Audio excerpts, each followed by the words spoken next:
Hey everyone, and welcome to Drecky's Kitchen, where today we're cooking up a new computer. One of the things I was really excited for coming home from New Zealand was editing video on a desktop computer again. I've been using a laptop for the last 2 years, and despite it being a good quality laptop, that's kind of not ideal. So one of the first things I did when I got home was turn on my desktop, install DaVinci Resolve, and try and edit video. But unfortunately my desktop is a little bit old and it kept crashing. Whenever I tried to play back or encode video or anything of that sort, it just wouldn't work. So I spent a lot of money and this is my first computer build in a long time. Let's do it. Oh my goodness, so that's, this is a lot bigger than I expected it to be. Let's leave that there for now and quickly go through the parts. We have an AMD Ryzen 3700X on an Asus motherboard. As you can see, the shop has already mounted it to the motherboard for me. I was a free service and I didn't want to screw it up myself, so why not take advantage of that, right? This is just a DisplayPort cable, toss that off to the side.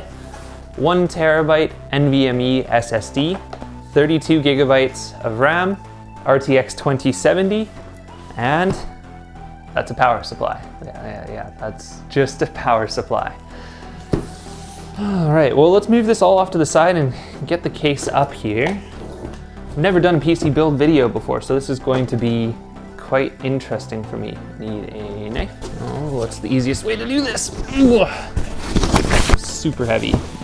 So the case I'm building off of is the Fractal Designs Meshify S2. And I chose this one based off of reviews for ease of cable management, looks, that sort of stuff. But I didn't realize how bloody massive this thing is. It's bigger than my old computer, and really I wanted to go more compact, not larger. But here we are, so looks pretty handsome though. I love the white color. Anyways, let's get that power supply in, because that's the first thing to install. It's always important to keep your screws sorted, and I used an ice cube tray in this case just to manage things, but now we're trying to get these bloody side panels off. Oh, they just come off. There's no sliding involved at all. Oh my goodness, that is sketchy. All right. Remove the top panel for ease of access. To be honest, we're just gonna leave the fans as is for now. I'm not going to do a lot of customization on this case until I've got everything in place and sort of figured out. For the moment, that means just installing the power supply, which is right here, and then going from there. You can see what the back side of the case looks like as well here. Lots and lots of space for cable management back there, and that's the main reason I went with this over something a little bit smaller. This one had excellent cable management according to reviews. But it's my first time building a computer in years.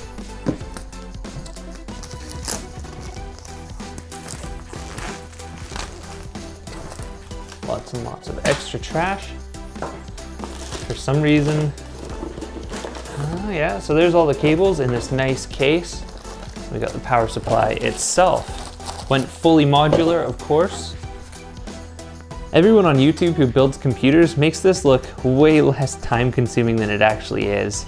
So I'm probably gonna cut a whole bunch of this out, put a couple real nice shots of the finished build, and call it a day, you know? All these little tiny screws and stuff actually take fairly substantial amount of time to put in place. There we go, and that is our power supply. We're 1/20th of the way there. Oh, no need to install an I/O shield with this motherboard. It comes pre-installed. So I guess it's down to actually putting the motherboard itself in. We just need to find the screws that came with this computer. Did it come with screws? So I couldn't find the accessory box with all the screws. I'm just gonna show you where it's hidden here. It's in this little drive bay here.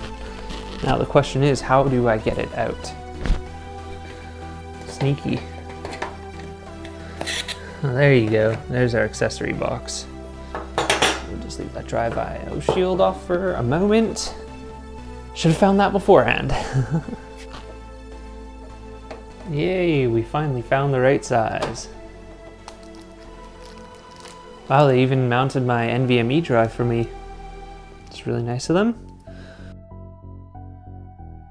Let's see.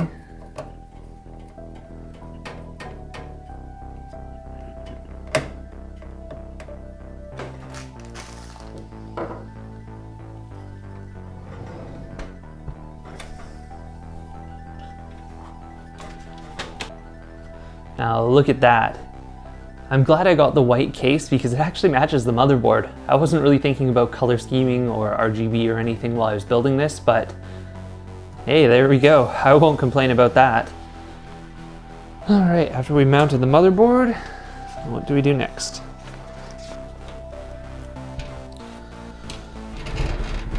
So as you can see, there's just a bloody ton of cabling to plug in. I'll get back to you when that's done. Don't look at the mess of cables yet.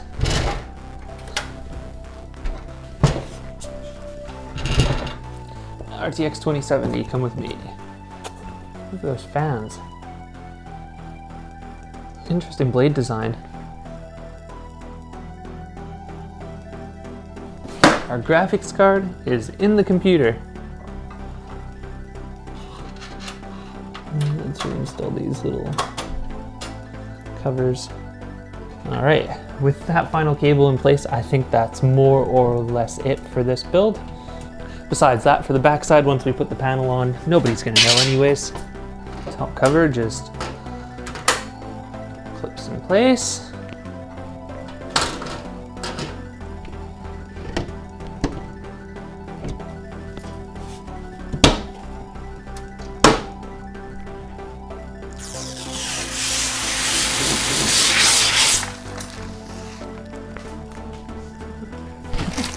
Yes, that's the best part, that's for sure. Well, aside from a few mistakes routing cables, that wasn't too bad, and those sorts of things are pretty easily rectified while building. So let's go plug it in and see if it works. Hopefully it does. Well, I wasn't expecting any RGB at all in this system, but look at that, the default AMD fan is RGB, that's pretty great. No RGB on the graphics card, and sadly I did not buy the RGB RAM, so it's just gonna be the fan and one little light on the motherboard. For now at least. Final thoughts on this build is just wow. For $1,500, the combination of RTX 2070 and the AMD 3700X Ryzen processor, it just works so well for editing video. I went from having to re-encode my 4K clips down to 480p in order to get smooth editing, to this where I can edit my 4K clips without re-encoding whatsoever.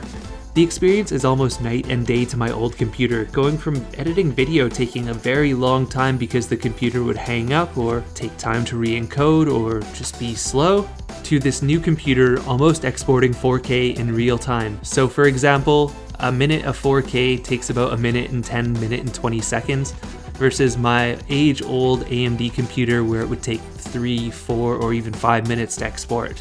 So of course upgrading, the experience will be different based on what you had previously. If you're coming from an 8-year-old computer or a laptop, you're going to have significantly better performance versus something that's only 1 or 2 years older. So what would I have done different with this build looking back?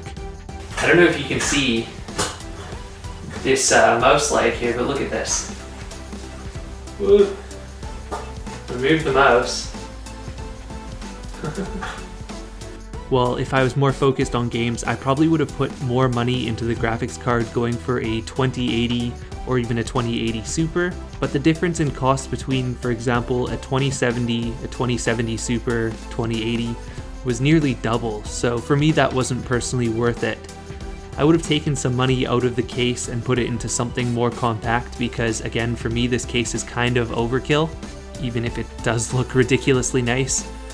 But I did leave quite a bit of room for upgrades in the future as well. For example, I got only 2 sticks of 16 gigs of RAM, meaning there are 2 additional slots if I ever wanted to go from 32 to 64.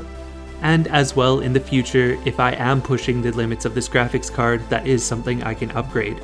The RTX 2070 was only $390, versus $600, $700 for a 2080 or 2080 Super. So to keep the build under $1,500, it made sense to go that route. What would you have done differently if you were in my shoes? $1,500 budget, I think we did pretty good overall, especially since this is my first computer I built in 8 years. Let me know in the comments below. As always, like, share, subscribe. I appreciate all of your support. Thanks for watching.